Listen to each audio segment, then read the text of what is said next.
So I've been busy shopping up a bit recently. It has been an exciting time to be able to put some corals into the tank.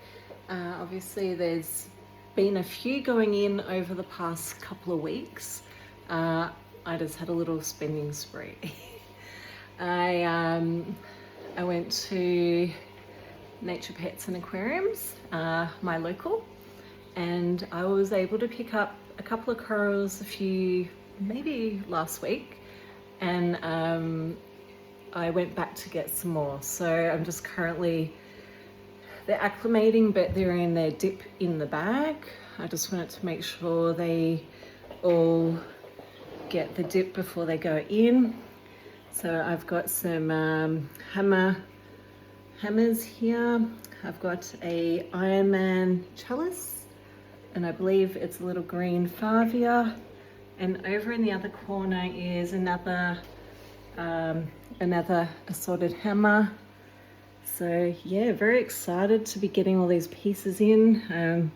They're actually about due to come out of the bag now. They've been in the dip for close to half an hour, not quite. The other day I did purchase this beautiful, I think it's a type of Monty down here.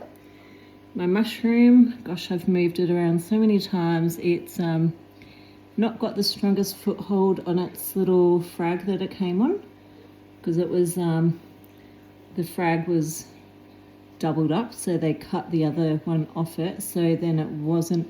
That was done over at Aquaristic Aquatics. I think I just got the name wrong. I've got the Octospawn, the rare version of the Octospawn down here, and still a bit unsure about this one. It's got some sweeper tentacles. It's doing quite well. So all the fish have just been fed. So when I put my hand in there, they're all going to be a little bit flighty. But so yeah, we've got some exciting pieces coming into the tank. I love the color in this one. It's got the aqua, the blues, and like a iridescent green in there. So looking forward to seeing this one in the tank as well. So just trying to add some new colors and a bit of variety. And I've been waiting for hammers for so long. So it'll be really nice to see the hammer in the tank and watching it in the flow. The other ones pretty much going to be quite still, like they're not going to be waving around like the hammers and the Octospawn. God, I can't get that word right, that's terrible. So yeah, fun times, new corals, tank's been doing really well, parameters are all sitting really well. And I had another purchase today. I've gone and bought the 60 litre big drum, and I've just filled it all with salt water. And then in the back I've got my RO water. And I just use, I'm going to get a pump to make the water changes a bit easier.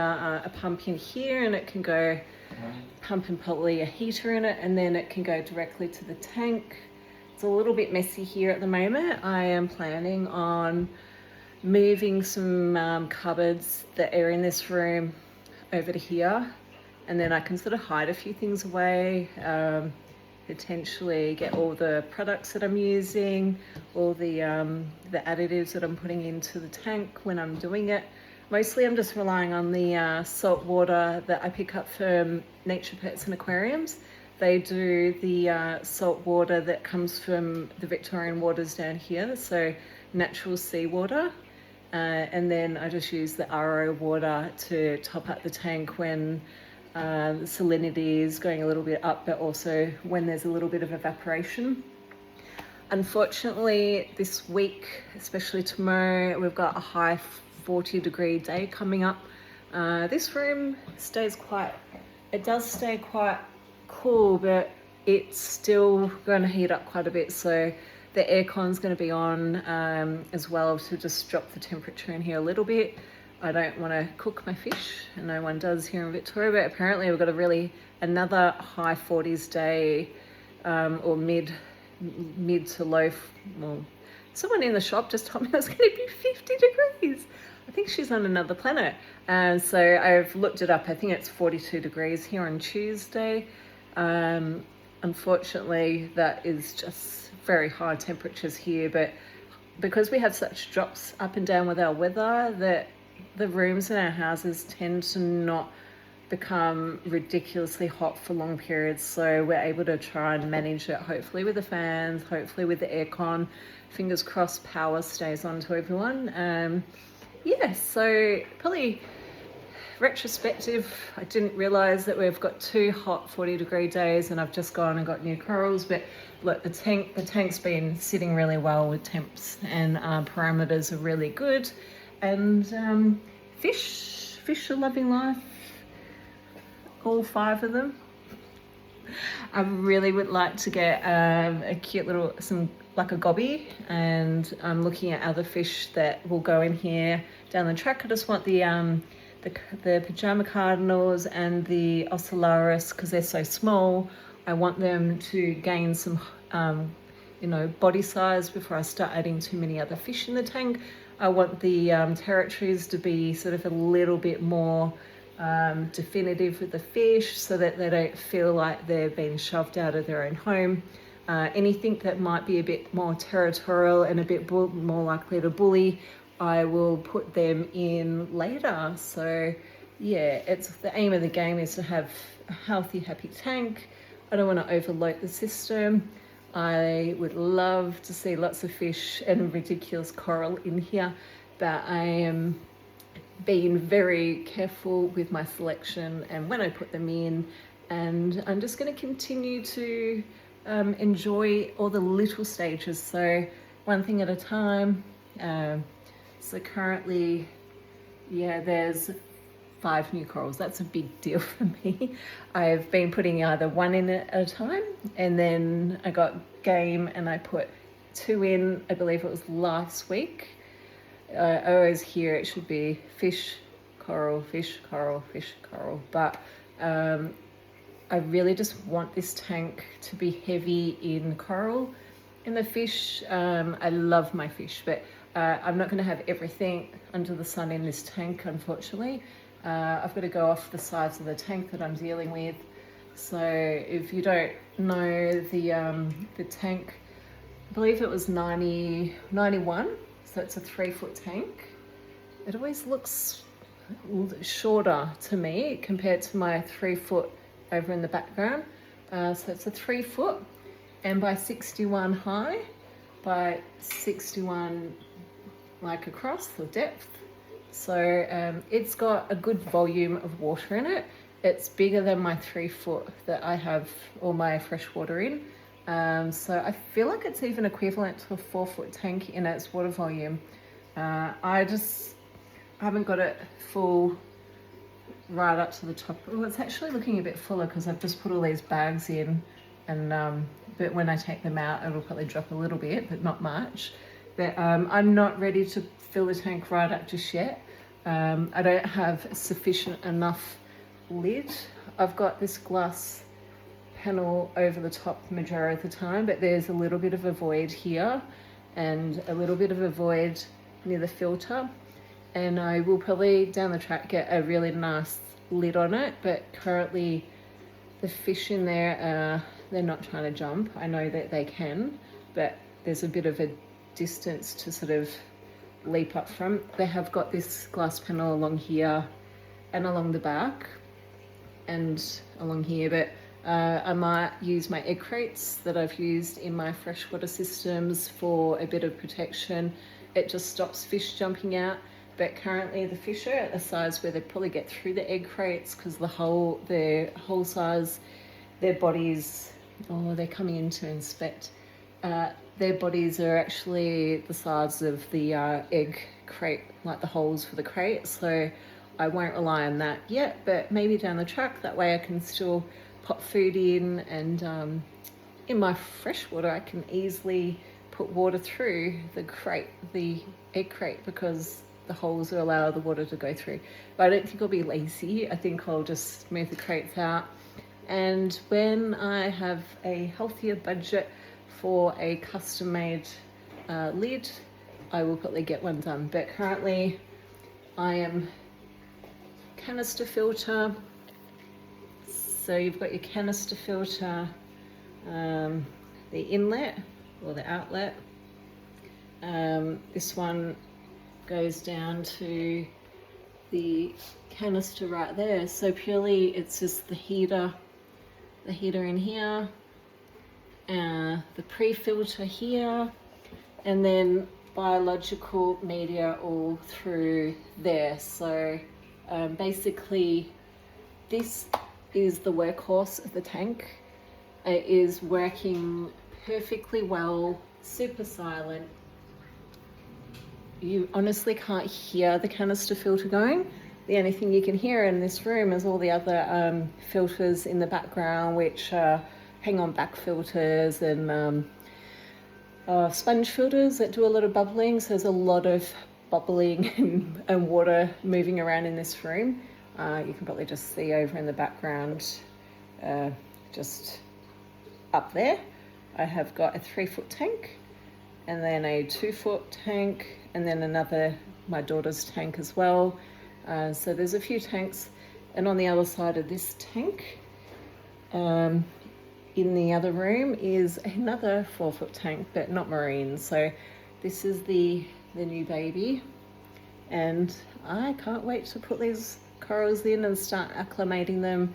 I've been putting some water in bit by bit into these little bags, so hopefully they're acclimated to the temperature. It's now just giving them a quick saltwater rinse off before they go in here. So I just want to shake off anything that might have come in with them.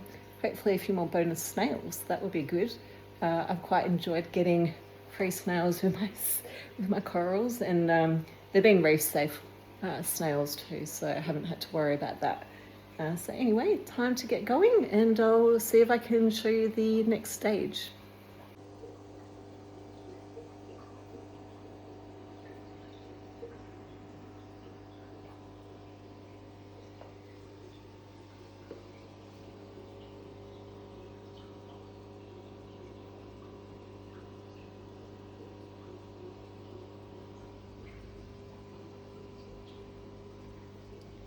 Very lucky to have like a double, looks like almost like a double head here with this hammer,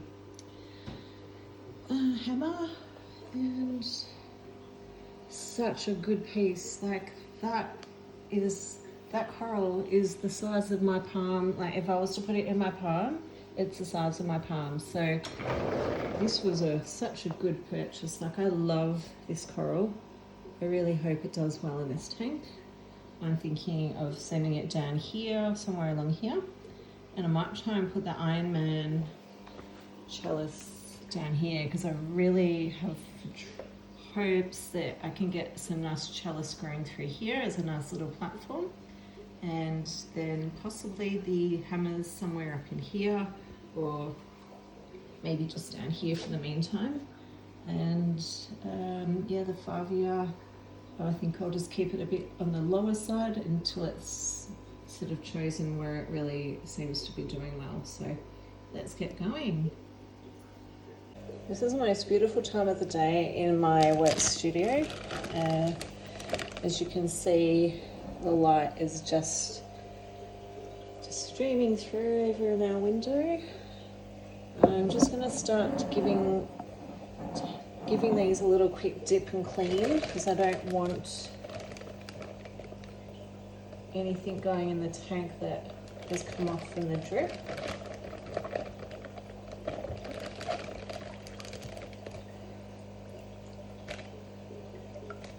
So there is a few little weird things in here. I'm just taking them off. I do not know what they are. If you can see the size of this one, it's the size of my hand. I'm just going to give it a quick scrape, because underneath I should be wearing gloves, shoes. It's just got some weird mucky stuff on it, and I don't know what it is.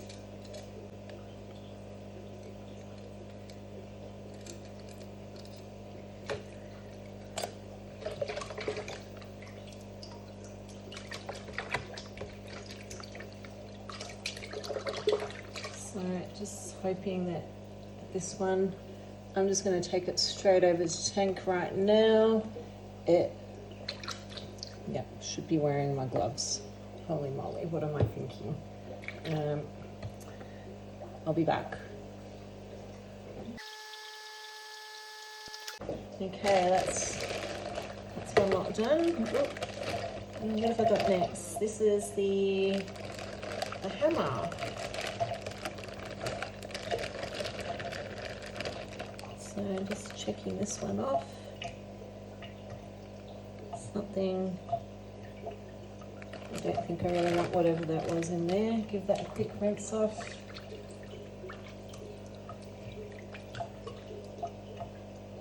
Oh, upset it. Nice size hammer. It will look nice when it expands out, but I'm going to get that one over into the tank quickly now. Okay, let's get the next one out. I want to do the other hammer.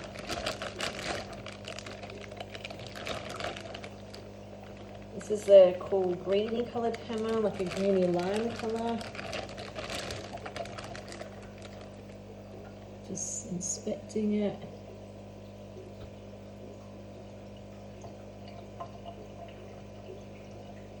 Everything looks sort of clean. Oh, a quick saltwater dip. So that is the green, little green hammer. Be back. Okay. Ooh, we've got the Favia.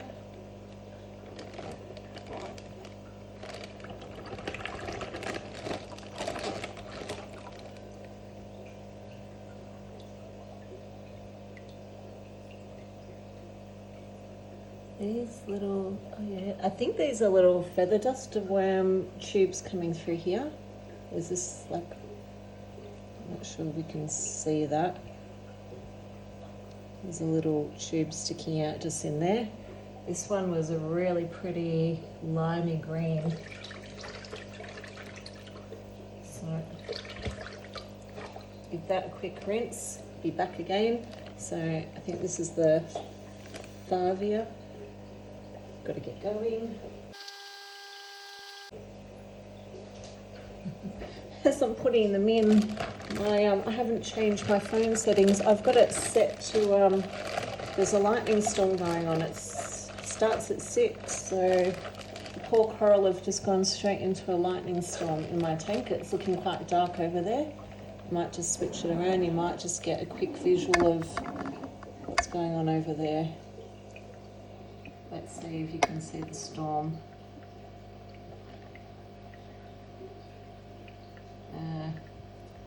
Might have missed it. I believe that it's still storming over there. The light levels dropped off quite quickly. They're,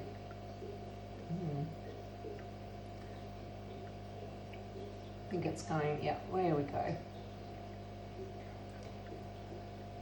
One way to be welcomed into the tank with the lightning storm. Anyway, back to it. Just got my, zoom out a bit. This is the Iron Man chalice.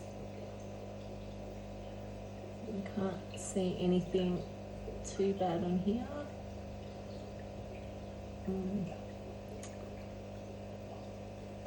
Looks pretty good to me. Alrighty, that is the last. I'm gonna go put this one in the tank and I'll be back. I might see if I can do a bit of a time lapse of the corals, so hopefully you can watch them come through. Currently, I can still see the really nice green coming through on the hammer, so I think I'm going to try and do a quick time lapse before they start popping through. We can see it's probably going to be over like the next 10 minutes. You might see the change from after being acclimated and put through the dip, this trauma of going from one aquarium to another, the transport. So the aqua looks really nice. Like, It's, sorry about the dead coral, that was not me, that was something that I think was collected anyway. And I've put the chalice, oh, I'm gonna have to try and do this properly. Anyway, let's get the tripod out and we'll do a time lapse.